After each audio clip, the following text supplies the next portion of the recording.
You once said that the slogan Bharat Mata Ki Jai is a communal slogan. Many nations, including Turkey, embrace the idea of motherland without controversy. And even in today's event, there was one song playing during the lunch break, which is called Vaishnava Janato. It is for Vishnu, but also has many values I believe a lot of people share. So aren't you also becoming part of the problem by vilifying a slogan such as Bharat Mata Ki Jai? If you come to me and say Allahu Akbar and kill me, now tell me, is Allahu Akbar supposed to be a secular slogan for me? Since all of us are gathered here, and I wanted to take a moment to say two things. First of all, pay my respects to Mahatma Gandhi, the father of the nation, who I feel is the sole ambassador of India to the world, and not the other two Gujaratis who think they are.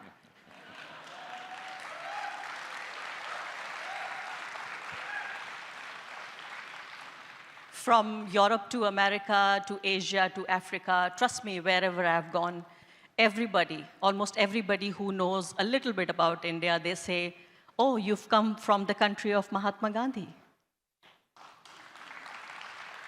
And the second thing is that I also want to take this moment to remember my colleagues, my media colleagues in Gaza, Palestine, more than 200 of them.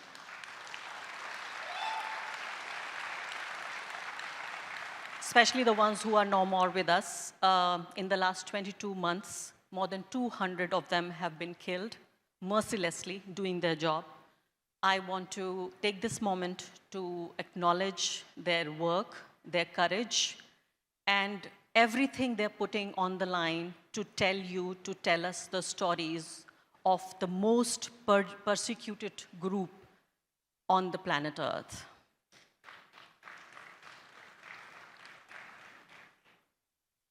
You said your question. So just to come back to Gaza, right? Do you think their voices are making any impact at all? Is anyone listening to them? Is there anything that can be done? So there are two types of journalists right now in Gaza. The ones who are no more with us, and the second who are perhaps counting their days. Every day when they go out with their camera or with their pen and paper, they know, their families know, they may not come back. If they were not making a difference, me and you and the audience, we all would not be sitting here knowing what's happening in Gaza. So they are able to get their news out, their stories I'm saying out. the fact that we are talking about Gaza, the fact that we know how many people have been killed mercilessly by the terrorist state of Israel is because of them. Interesting. Is because of those 200, more than 200 people who have sacrificed their lives, and a few more hundred who are still, they go every day, they go out and report knowing that they have a serious threat, danger to their lives. Interesting.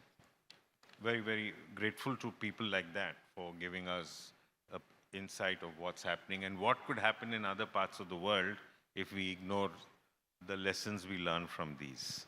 So coming back, we were talking about, whose voices does the mainstream media amplify and whose does it ignore? Is it only the marginalized sections, or it ignores many other people? Well, see, to understand what media, where media is in 2025, we need to understand a little bit, have a little bit understanding of how our society has worked. Let's say the timeline should be since 1947. Mostly, traditionally, the social, economic, and political resources have been with the 15% of the population at the cost of the 85%. That was the norm since 1947 until 2014. So I am not trying to say at all that the media was ideal before Narendra Modi arrived on the political stage. But what has changed since 2014 is stunning. Now, it is not just that the media does not show the stories of our most marginalized. When I say most marginalized, I mean the Dalits, the Adivasis, the so-called lower caste groups, the laborers, the farmers, the Muslims, the Christians, the youth, the women. which is almost all of India, right? So this will not be, this will even be less than 15% of the people that they decide that only their stories deserve to be told, deserve to be written about. So this was the case until 2014. But now, since 2014 to now 2025, what we are witnessing is villainization, vilification of this 15%. So not just that they are erasing their stories or they are invisible, their stories are invisible. Now there is an active vilification and villainization of our farmers, of our laborers, but most particularly, I would say, more particularly, it is the Muslims. Because for the BJP and RSS, for the RSS, we are now celebrating the 100 years of RSS today. So it's a good occasion to talk about that.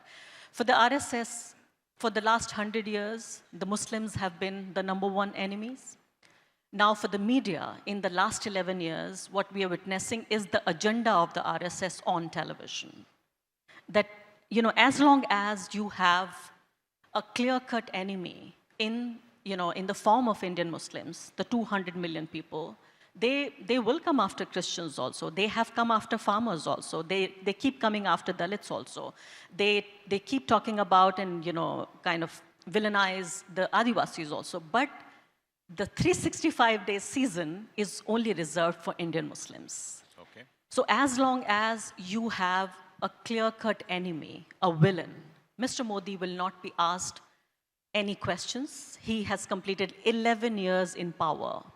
In any decent society, in any decent democracy, now the accountability should be on the Prime Minister, on his government, on his ministers. There is zero accountability, no questions asked, because as long as you have this enemy at the center stage, you don't have to ask any questions of Mr. Modi and his government. Why is the media not asking? No one is stopping them, are they? Is there any pressure or force on the media to not ask these questions? I would say there is a pressure and there is also greed. There are two things. One, that you are not allowed to ask questions, and two, you don't want to ask questions. Now, the state of media is such that, let's say, the political editors or the chief editors and even the anchors, I'm sure it will not surprise our audience that who gets to do the 9 p.m. bulletin, who becomes the chief editor, who becomes the political editor of, let's say, X media group. That is not decided by the newsroom. That is not decided by the boardroom. That's not decided by, the board of directors in that newsroom. It is decided by the people sitting in power. The people in power decide who gets to become a news anchor, does 9 p.m. bulletin or 8 p.m. bulletin, or becomes the political editor or chief editor. So this is the state of affairs. This is how majboor, the helpless, our media is today. So you are saying that the political establishment sends out feedback on a daily or weekly basis to the news channels and says, we like this, we don't like this, change this person, bring that person in. Do they do that? Really? It is to the extent that on the WhatsApp groups, the media, the editors are told what stories will run today, what are going to be our headlines for today. It's not even as little as liking or not liking. They set the agenda. The journalists follow. So, sorry, it's not funny. It's sounding funny. It's ridiculously funny, I know. It's ridiculous and it's funny. But that's a major allegation you're making. You're saying that the political establishment decides the lead stories for the day. They decide the anchor who will lead that story, and they will also decide the speakers who are there in the panel. I'm saying this with full responsibility. Wow.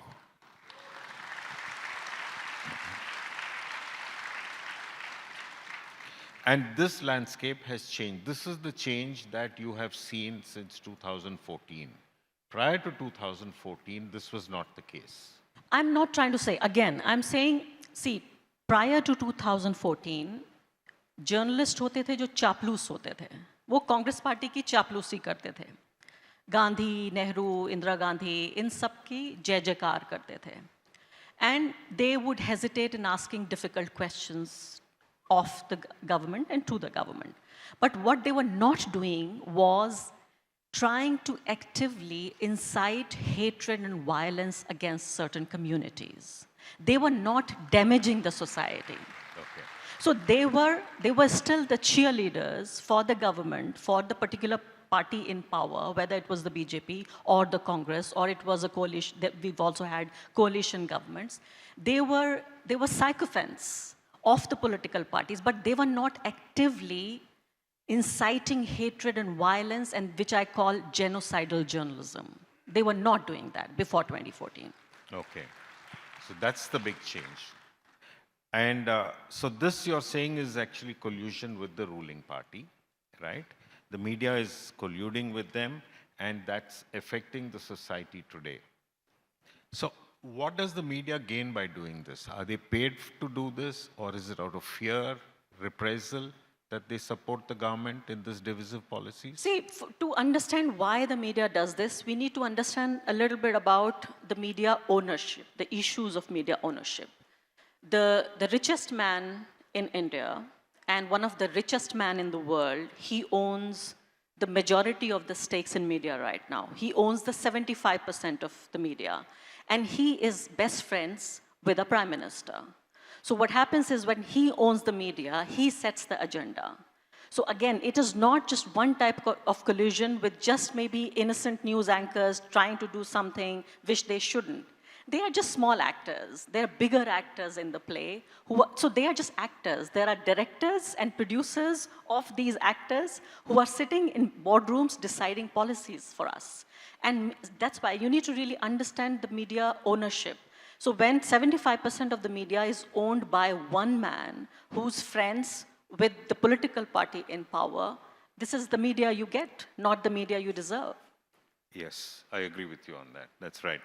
So you're saying now that because of this alternate media has emerged, right? More and more independent channels talking about local stories, talking and trying to give out a version which they believe to be the right and the truthful version. And why is the government not blocking those media channels? Why are they letting them survive? Yeah. Before I answer this question, I also want to give credit where it deserves. I forgot to give you an example of what changed after 2014. I have also been, and I like to name things. I have also been part of Rajya Sabha television. That used to be a parliament-owned television channel.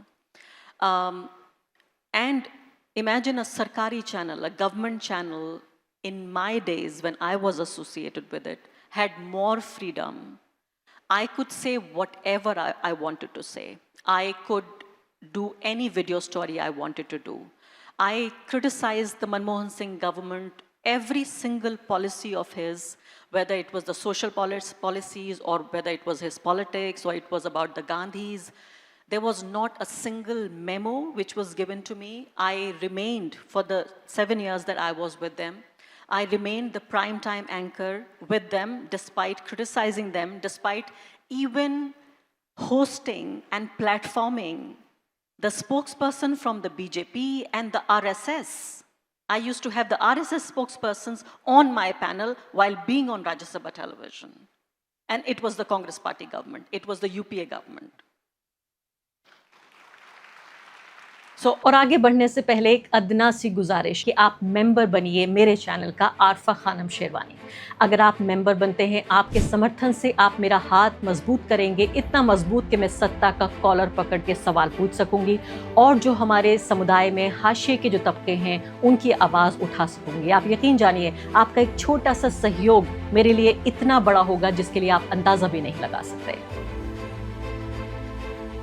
I don't know whether they loved me for doing this or not, but certainly they didn't hate me, they didn't target me, they did not attack me. So I thought I should give credit where it deserves, where it is due. So you said why the government is not trying to stop, Yeah, right? why are the independent media channels surviving? Well, we are threatened and attacked every day. People like me, the kind of online trolling I have faced. In the last 11 years, there have been several occasions where I've had sleepless nights. I developed thick skin. that I stopped getting bothered by what people say about me online. And that included all kinds of threats. Threats to me, threats to my family, you know, rape threats, death threats. People making videos, graphic videos, explaining what do they plan to do with me. And including, let's say if I'm talking about Mr. Modi and his government, so he will say, हम तुम्हारा गुजरात बना देंगे, हम तुम्हारा बिल्किस बना देंगे, referring to Bilqis Bano.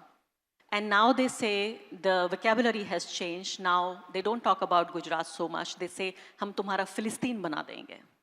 So we will do to you what we are or our friends in that part of the world are doing to the people of Palestine.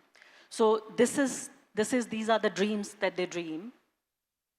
And gradually I developed a thick skin and stopped caring about, you know, what people are saying about me online. Sometimes just logging off from Twitter, sometimes just, you know, kind of deactivating my accounts, or sometimes stopping, you know, my messages that people can't message me, or stopping, blocking the comment sections, right? Comment sections. But then so swiftly, now this online threat has shifted to offline.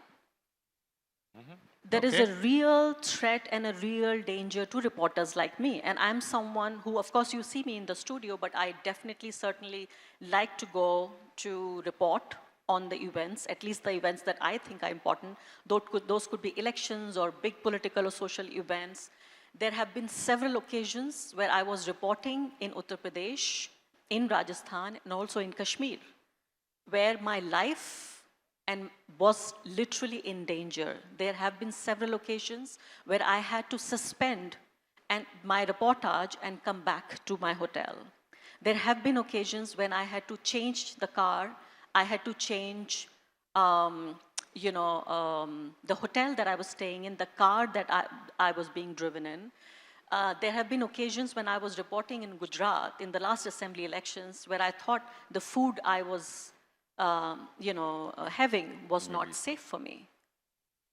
And despite all of that, you wake up every day and you tell the stories that need to be told. And the police don't help you? You cannot seek any protection from anyone when you apprehend these threats? Well, to be honest with you, I would still like to believe that the police is my friend, and I can go to them when I am in distress. But sadly, on most occasions, that has not been the reality. Because then the police, the dilemma before them is to listen to their political masters, or or maybe adhere to the oath of the Constitution that they've taken, is to protect the citizens of this country. So they, I think, are also torn between doing, either that or this. But especially this problem is particularly more in states where the BJP is in power. Okay, so these media channels now, from what you're telling me, and you went through these trolling, especially I think 2020 was that, when the trolls chased you and so on. I mean, that hasn't stopped. It hasn't stopped. It hasn't stopped. It's just that I get less impacted. I become more immune to what is being said about me online. But as I said, that the threat online world has so swiftly shifted to the offline world that there is a real threat to journalists like me going to jail, getting physically threatened, or even getting killed. So that is why, because the danger has increased in degree, and that is why the online does not matter to me so much, because it is now the real, palpable, on my skin danger. And this is because you're a woman and a Muslim, or just because you're anti-establishment? All the above.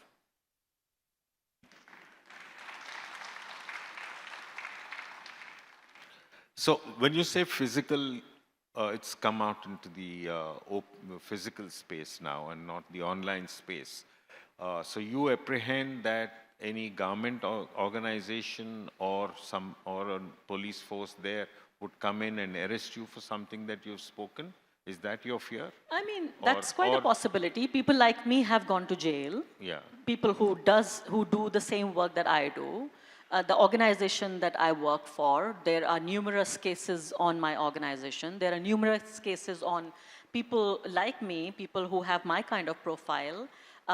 So that's not something that should surprise you or anybody in this audience. But are you also scared that somebody might come and hit you on All the road? kinds of possibilities, all kinds of possibilities. And you know, people like, I encounter people only last month, I met somebody at the airport and they said, oh, Arfa ji, you are here, can I talk to you? I was like, sure. And this gentleman starts with like a soft tone. I assumed that he was the viewer of my program, which he was, but he would watch my program so that he could hate on me. I have met people not just here in India, I have met people in New York, I have met people in San Francisco, I have met people in Washington, DC, people who hate me and hate what I do. So when you talk about alternate media, which is, a substitute for the mainline media, who are your audience? Will they be the general public at large? Because you're now addressing them not through TV channels, but through YouTube channels and so on. So unless I'm aware of your program, I will not watch it. So are you not reducing your bandwidth and your audience, and therefore only addressing people who believe in you and not trying to address the larger segment which needs to, maybe observe and understand what's going on? See, I am one of those fortunate people who have been a part of the golden generation of TV. The TV that you see today, this is people like me who've given the sweat and blood to make this TV what it is today. So I'm very, very fortunate. I don't take any responsibilities of what TV is today in the last 10 years. I'm talking about TV news as in private TV channels. So people like me, we belong to the golden generation. And today, I am untouchable. Not just that I am unemployed, I'm unemployable by television. Nobody can touch me. Nobody can give me any employment. In an ideal world, they would be bidding for me, that we want to pay you, 1 crore package or 2 crores package or 5 crore package to bring in to someone like me to television. But today, I'm unemployable. They cannot touch me. So this is how TV has changed. Now you're saying that, do I not want to, Address the appeal larger to a audience? larger audience? I would say with a lot of pride that I exist despite everything, despite the fact they do not want me to exist. People literally type for my name on YouTube, on social media, to see what I have to say on a certain subject. So I don't come on TV, I am not even in the newspapers. They search for me, they find me, and then they listen to me. There cannot be any bigger compliment for a journalist. I want to tell you a small story on no matter how small the audience base is. First of all, I don't think it's small. It's growing really fast to an extent that all the television media, the TV stations, they all have now their YouTube channels. And they're being watched more on YouTube and less on TV. The data actually kind of suggests this. I want to tell you a really sweet and small story that I had gone to a musical evening. There was one gentleman who was waiting. So at the end of that musical evening, there were a few people who were taking photographs with me. They were taking selfies, and some were there who were, taking autograph. There was one old gentleman sitting in a corner, just staring at me. Towards the end, I looked at him and I said, "Aye, aap baat karna chahte hain mujhse?" Then he came to me and he said, "I wanted to tell you something. कोई भी बड़ी खबर अगर break होती है और दिन भर मैं उस खबर के बारे में सोच रहा होता हूँ कि इस खबर के बारे में मेरे आइडियाज़ ये हैं, मेरे ख्याल ये हैं, और इस खबर के बारे में जैसे for example what Justice Chandrachud said for example, और let's say anything about the farm laws for example. So any news item that he feels is directly and personally impacting him. He said the whole day I think about this news development और शाम में जब मैं on करता हूँ अपना mobile या TV पे जब मैं आपका प्रोग्राम देखता हूँ आप हू बहू वही कह रही होती हैं जो मैं दिन भर सोचता हूँ आपको ये कैसे पता लगता है कि मैं क्या सोच रहा हूँ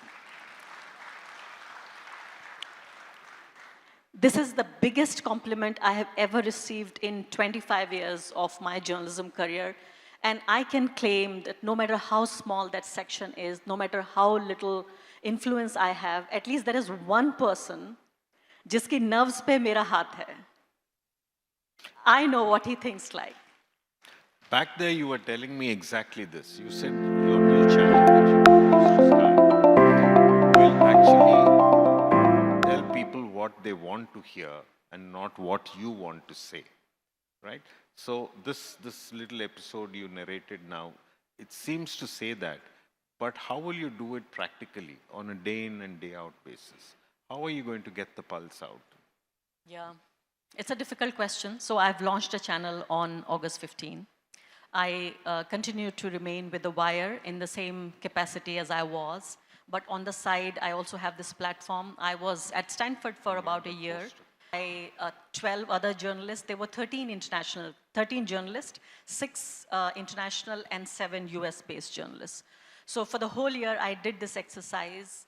And now I have some ideas in my mind that I want to implement through this channel that I have launched on August 15. It's just about a month-long channel. So this is also a shameless plug, an appeal to all of you to not just subscribe to this channel that I've launched, but also please, please, please become members of this channel. What I plan to do in this channel is that I want to turn the lens of the camera towards the people. You are going to tell me what I do. You are going to tell me what your issues are, what the media that you want, the media that you deserve. There are some social projects that I have in mind that I want to launch, provided I get the resources that are needed to make those programs. So this is an appeal to all of you, and you will gradually see it unfolding. There are a few programs I have in mind. I'm not going to divulge them, reveal them here. You're going to watch them. But this is an appeal to subscribe and also become paid members of this channel. Thank you very much. If there's anything else that I can answer. And you will promise now, here in front of everyone, to voice the marginal people's feelings, their desires, their problems, and that your channel will handle all that? Exactly. See, that is the idea. The journalism that I have been doing, I will not stop speaking truth to power. So this is not to say that I'm going to dilute my words or I'm going to not say what I've been saying.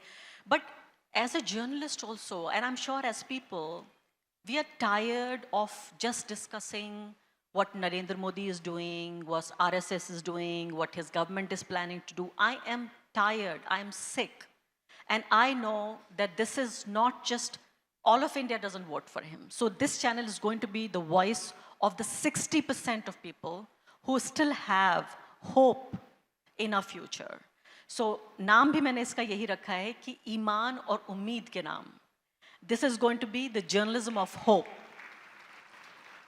Because if, as a journalist, if I do not have any hope left in my heart, if I do not have any light left in my heart, how am I supposed to disseminate this?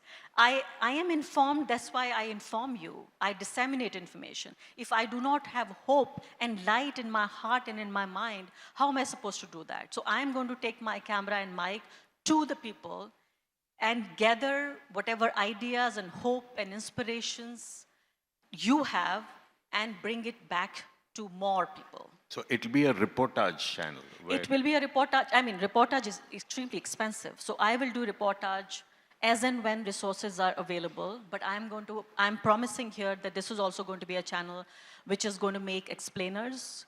I will bring in people who are, fighting the good fight. They may not have to be the most famous people, the most accomplished people.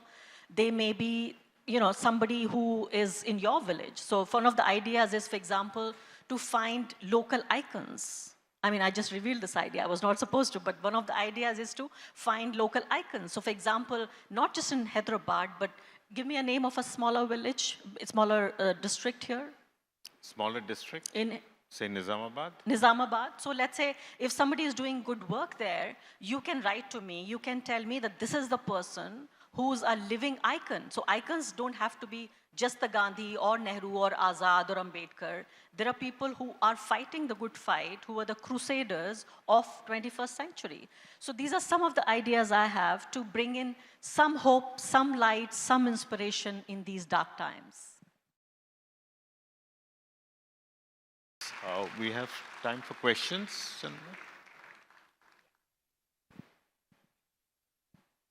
Thank you, Chala. Thank you, Arfa. Wonderful session, and I'm sure the audience is still waiting to ask some questions. So can we take 2 questions from them? I'd like 2 hands somewhere from behind. I'm told the people at the back were completely ignored.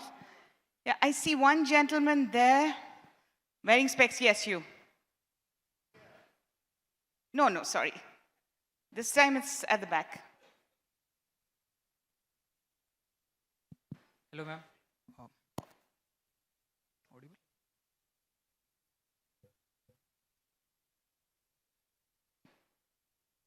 Yes, I hope I'm audible.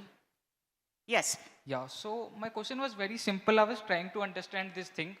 So when we make some communities villain as the demon, is there any convenience there? They have less power, so they chose them because of less power. Or is it like more because of their inherent beliefs, they are choosing that particular community out of all the less powerful communities?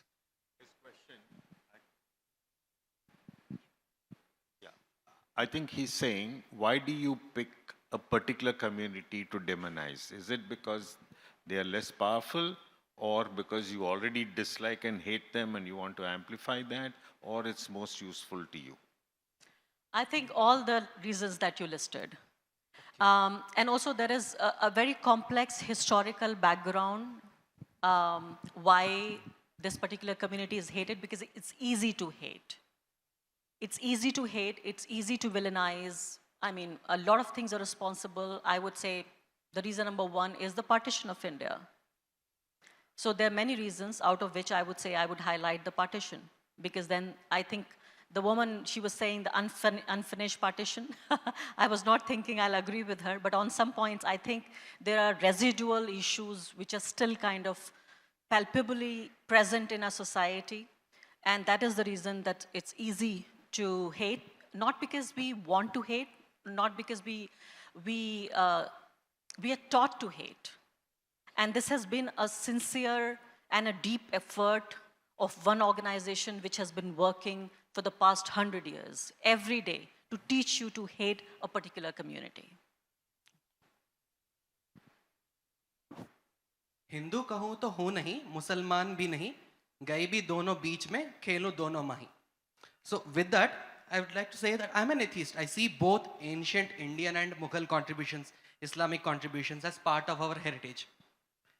Yet today we have many divisions, and since divisions and religion are a very important question and you also speak about them, I would like some more clarity on one aspect. You once said that the slogan Bharat Mata Ki Jai is a communal slogan. Many nations, including Turkey, embrace the idea of motherland without controversy. And even in today's event, there was one song playing during the lunch break, which is called Vaishnava Janato. It is for Vishnu, but also has many values I believe a lot of people share. So aren't you also becoming part of the problem by vilifying a slogan such as Bharat Mata Ki Jai? And if Bharat Mata Ki Jai as a slogan is also communal, isn't today's event and Manthan Samvad also become communal by playing a song from a Hindu religion? Thank you for this question. I was hoping all these years that somebody I will meet and will ask me this question. Thank you for giving me this opportunity. Again, this is the part of the same, vilification industry which, twists and doctors and tries to put forward something that I had never said. What I said was that somebody was asking me whether Bharat Mata Ki Jai was communal or not. So I said it is communal because of the way it comes to me.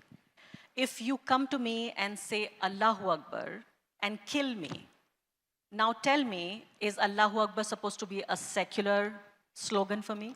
Yes or no? So it's not about the slogan.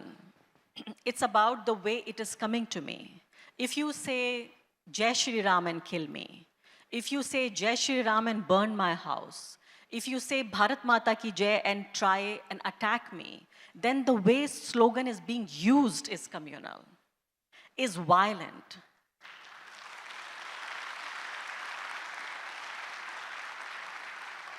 I have no problems in saying Bharat Mata Ki Jai. I have no problems in saying Vande Mataram as long as it is voluntary. Anything and everything that is involuntary, even if I say here that you all are forced to sing now, the national song, do you think it's going to be something that I will appreciate and will be pleasant to me? So I think the point is to understand how these slogans, or any slogan, it could be Allahu Akbar or Bharat Mata Ki Jai or Jai Shri Ram or I love Muhammad. There is also a deep controversy around I love Muhammad, right? So it can be peaceful, it can be communal, depending on how you're using it and who is using it. If you, with so much power, with immense power over me, if you force me to say Jai Shri Ram, if you force me to say that we will not consider you an Indian until and unless you say Bharat Mata Ki Jai, do you think I should really give this test? So it's about the usage. Thank you so much for that question. Thank you very much, Arfa, for this wonderful session. And I'm sure we could go on for another 1 hour. I'm sure there are enough questions in this audience to keep you glued to your seat. You want two more questions? Yeah, okay. 2 more questions. Yes, this lady I want here. maybe 2 women to ask me those 2 2 questions. women. So Yeah. 1 woman is right here. Yes, why?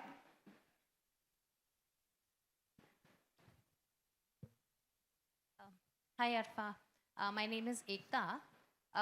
My question has 2 parts to it, and one is about patriarchy and the other is about misogyny in journalism.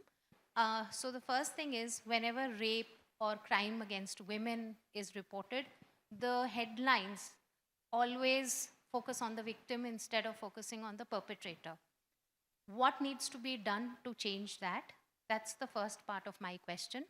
And the second part of my question is that we've seen that a lot of people, men especially with different ideologies, when they come together on a platform to attack women, they're united in their misogyny. So could you just shed light on these 2 things? Thank you for that question. I think what you're asking is it's not a solution that I can give you right away. It has to be a process. And this has been actually one of the biggest tragedies of our times, that people like you and me, Ekta, we were supposed to be out there fighting for women's rights. But women like me and you, we are forced to fight majoritarianism. We are forced to fight the country that they are trying to turn us into. So most of my energy goes into just fighting this bigger demon. But I agree with you, there should be parallel battles. We can't choose our battles that, okay, every day we are going to wake up and fight majoritarianism. There are going to be days when we should be fighting misogyny. I try to do it in my own little way, sometimes at home, sometimes in my family environment, sometimes in a public meeting like this. So there has to be, I think, a cultural change, which I am happy to report that gradually is coming. And Me Too movement, no matter how small you think it was in India, it has changed a thing or 2. So has the Nirbhaya movement. So what Nirbhaya really changed was that the shame is not mine, it is yours. The rapist, not the rape victim. I think this is the cultural change, a silent cultural change, that women started talking about, sexual crimes, unhesitatingly, and in a way that was the space that was not available to them earlier. And the second, as I said, the Me Too movement. I mean, I'm sure we shouldn't wait for any movements. We shouldn't wait for, all of us to erupt in some kind of a movement every day, and movements do not take place every day. But I think in our own individual capacity, me as a mass communicator, you, whatever you do, this is a cultural change that we need to bring in. And this is a process which the byproduct of which we may see in 5 years or 10 years, or I don't know when. Thank you. One last question, please. Yes. Hello, my name is Amina. I'm an advocate. मेरा सवाल ये था कि जब आपने उम्मीद की बात की, तो एक ऐसे दौर में जब जुडिशरी और मीडिया एक ही जैसी बात कर रहे हैं, जैसे अभी हमने डीवाई चंद्रचूड़ की बात कर रहे हैं, तो इस टाइम में हम अपने आप को कैसे होपफुल रख सकते हैं, और आप भी अपने आप को कैसे होपफुल रखते हैं? दूसरा क्वेश्चन ये था कि जब हम बात करते हैं कि मीडिया मुसलमानों की, मेन स्ट्रीम मीडिया मुसलमानों की, आदिवासी की, दलित की बात नहीं करते, तो मुझे ऐसा लगता है कि मीडिया हिंदुओं की भी बात नहीं करती है, वो कुछ एक खास थोड़े लोगों की बात करती है. तो क्या ये बात सही है? बहुत प्यारा सवाल है आपका, और यकीन जानिए कि मैंने इनसे नहीं कहा था ये सवाल पूछने के लिए. मैं कैसे उम्मीद, आपने ये कहा कि उम्मीद कैसे बरकरार रखती हूँ, खासकर अगर आप देखते हैं कि सबसे ताकतवर लोग जो हमारे इस मुल्क में हैं, जिनके ऊपर जिम्मेदारी है इंसाफ देने की, जिनके ऊपर जिम्मेदारी है लोगों को सही रखने की, उनके वेलफेयर की. देखिए, मैंने ये पाया है जब मैं कुछ कर रही होती हूँ, when I'm involved in a process of making something, whether it is this conversation we are having, or a video I am making, or an article I am writing, or I am generally talking to someone, जब मैं कुछ कर रही होती हूँ, मैं तब सबसे ज़्यादा उम्मीद से भरी होती हूँ. और इस चैनल को बनाने का एक बहुत खुदगर्ज जो मकसद था, वो ये था कि मैं अपने आप को समझती हूँ कि I am such a die hard optimistic person, कि पूरा आसमान अगर अंधेरा और उसमें एक चिराग जला हो, तो मैं समझती हूँ कि वो रोशनी को आप ये देखिए, आपने हमेशा देखा होगा कि पूरे अंधेरे कमरे में एक छोटा सा चिराग आप मोमबत्ती जला दीजिए, उस कमरे में अंधेरा नहीं रहता फिर. तो इस चैनल के ज़रिए वही एक छोटा सा चिराग मैं जलाने की कोशिश कर रही हूँ. मैं जब ये काम करती रहूँगी तो मुझे लगेगा कि मैं कुछ कर रही हूँ. इस नाउमीदी को कम करने के लिए, इन हालात को बदलने के लिए, पता नहीं, हो सकता है ये खाम ख्याली हो. It just may be me who's thinking I'm trying to change something. I may not really change anything, but at least I'm trying. और यही मैं आप सबसे कहना चाहती हूँ कि जब तक हम कुछ कर रहे होते हैं, तब तक आप उम्मीद से भरे होते हैं. आपके सवाल का दूसरा हिस्सा था, मुझे बहुत पसंद आया. वो सवाल नहीं था असल में, वो जवाब ही था. कि आपने कहा कि मीडिया, मुझे तो सबसे बड़ी बात यही है कि मीडिया अगर चलिए वो हिंदुओं के ही मुद्दे उठा रहा होता तो मुझे शिकायत नहीं होती. ये होता कि चलिए कोई बात नहीं है, 100 करोड़ हिंदुओं की, 100 करोड़ भारत की आबादी है, उनके मुद्दे उठाए तो जा रहे हैं. वैसा नहीं है. वो अपनी तरह का हिंदू चुन रहे हैं कि हम अपनी तरह के हिंदू के मुद्दे उठाएंगे, सारे हिंदुओं के नहीं. ना सारे किसानों के, ना सारे मजदूरों के, ना दलितों के, ना आदिवासियों के, आपके जैसे यहाँ लोग हैं उनके भी नहीं, स्टूडेंट कम्युनिटी के नहीं. तो ये सबसे बड़ा झूठ है कि ये हिंदुओं की सरकार है, ये हिंदुओं का मीडिया है, ये हिंदुओं का देश है. इससे बड़ा कोई झूठ नहीं है.